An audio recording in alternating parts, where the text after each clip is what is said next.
Hello guys. So yesterday, if you did not come to class, you want to watch this video so you can make sure you're doing your circa correctly. So as I explained in class yesterday, I generally don't do circa on the actual Thinkcerca website. I usually do it in a document like this. I find that kids tend to find it a little bit easier and they tend to enjoy it a little bit more. So don't worry about going to the Thinkcerca website. Just pull up this document from your Google Classroom to use.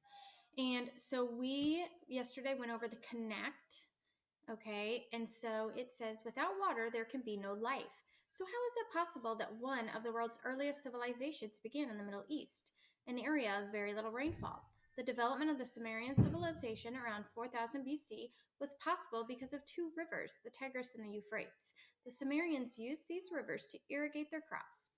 This system of farming was so successful that the Sumerians grew more food than they needed, and people were able to take on non-farming trades. This made it possible for the Sumerians to build a complex society with a government, a writing system, and a system of taxation. None of this would have been possible without the waters from the Tigris and Euphrates. So now at this point, we are going to connect and try to think of a real life situation that we know of that would connect to this reading. Okay, so it asks you to describe a time when you had no water or limited amount of water for a period.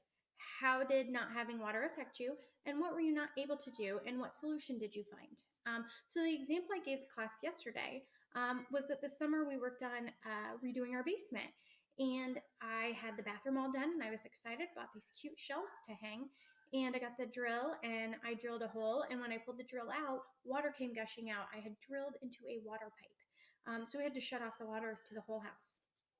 And so we didn't have water until someone could come fix this pipe, which took quite a bit of time. Luckily, we don't drink the water from our faucets because we live out in the country, but we do still need water, running water to bathe and to flush our toilets. So we actually had to go to my parents to do those things because we didn't have access to that in our own house. So that was an example that I gave students. Some examples that students shared with me and with the rest of the class was when some kids went on long car trips and didn't have water or didn't have enough water. Some kids talked about a time when their power went out. And when your power goes out, you don't have running water. So what I want you to do down here is type in a time where you had little or no water and answer those questions in B for me, okay? Once you have done that, the other thing that we did do yesterday was we read the article. So the article is also attached to Google Classroom, and I want you to read this article, and then if you scroll down, you have 5 multiple choice questions that I'd like you to answer, okay? So that is what you needed to do for yesterday for class. So if you could get that done today, that'd be great. I would love it if you would join me tomorrow in class because we'll continue working.